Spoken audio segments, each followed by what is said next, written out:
प्रेम मित्रों, जय श्री कृष्ण। मैं हूँ आचार्य डॉक्टर विष्णु कुमार मिश्रा। दिव्य प्रेम धारा पर आपका बहुत बहुत अभिनंदन करता हूँ। आज मैं आपके सामने संतानहीनता को लेकर के यानी बांझपन कुंडली में ऐसे कौन से ज्योतिषी योग होते हैं जिनकी वजह से विवाह संपन्न हुए कई वर्ष गुजर जाते हैं किंतु गोद नहीं भर पाती है, संतान का अभाव होता है, बच्चे नहीं होते।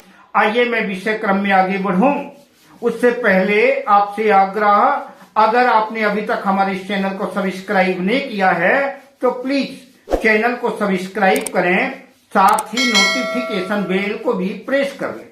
अगर आप अपनी या अपनों की जन्म कुंडली का बृहद प्रेडिक्शन कराना चाहते हैं, विश्लेषण कराना चाहते हैं या किसी भी किस्म के ज्योतिषीय परामर्श हमसे प्राप्त करना चाहते हैं या कि उत्तम क्वालिटी के रियल राशि रत्न या उपरत्न प्राप्त करना चाहते हैं तो भी आप स्क्रीन पर फ्लैश हो रहे नंबरों पर हमसे संपर्क कर सकते हैं। जब भी कोई भी जातक या जातिका परिणय सूत्र में बंधता है, विवाह के बंधन को स्वीकार करता है, तब मन खुशियों से प्रफुल्लित होता है, आनंदित होता है।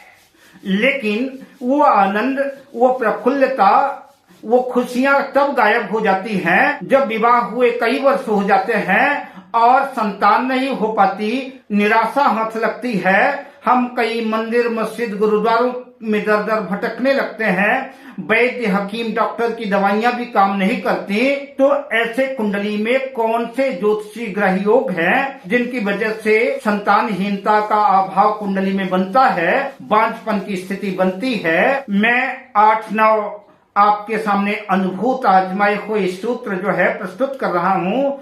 आप भी अपने लोगों की जन्म कुंडली में आजमाएं और मुझे पूरी उम्मीद है ये सूत्र सफलता की कसौटी में खरे उतरेंगे। आइए मैं सूत्रों की चर्चा आपसे करता हूँ।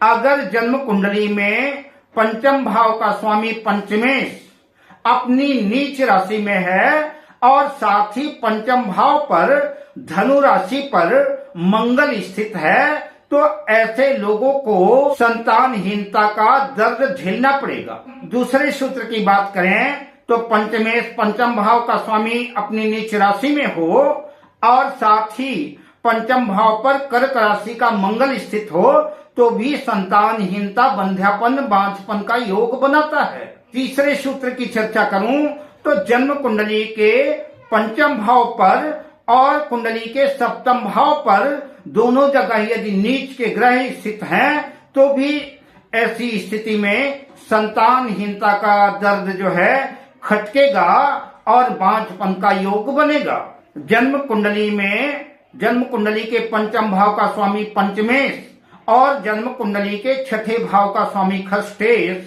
दोनों की युति जन्म कुंडली के 12 भाव में कहीं भी किसी भी जगह हो और देवगुरु बृहस्पति अगर धनु राशि में स्थित है तो भी ऐसे लोगों को संतानहीनता का दर्द झेलना पड़ेगा और बांझपन की स्थिति आएगी। अगर जन्म कुंडली के पंचम भाव पर कोई नीच का ग्रह स्थित है और उस नीच के ग्रह पर किसी नीच ग्रह की दृष्टि भी है तब भी जो है लाख प्रयत्न करने के बाद भी संतान के योग नहीं बनेंगे, बांझपन का दर्द झेलना ही पड़ेगा।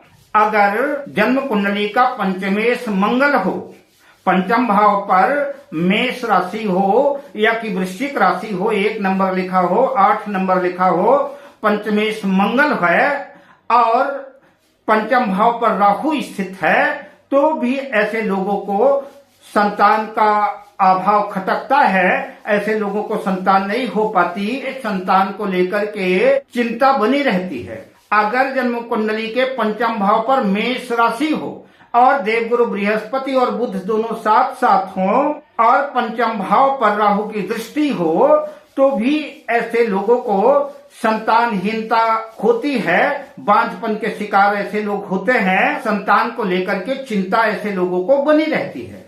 अगले सूत्र की चर्चा करूं तो पंचमेश अष्टम भाव पर अगर नीच राशि में है तो भी ऐसे लोगों को संतान सुख का अभाव खटकेगा, बांझपन का शिकार होना पड़ेगा।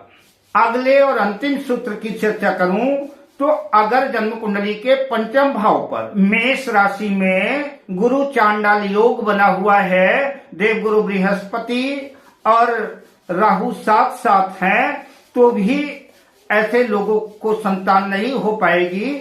तो इस तरह से मैंने आपके बीच में 8-9 कुछ ज्योतिषी अनुभूत योग की चर्चा की है। इन्हें आप अपनी जन्म कुंडलियों में आजमाएं। मैं उम्मीद करता हूं कि ये पूरे कसौटी में खरे उतरेंगे और आप यश का वर्धन करेंगे।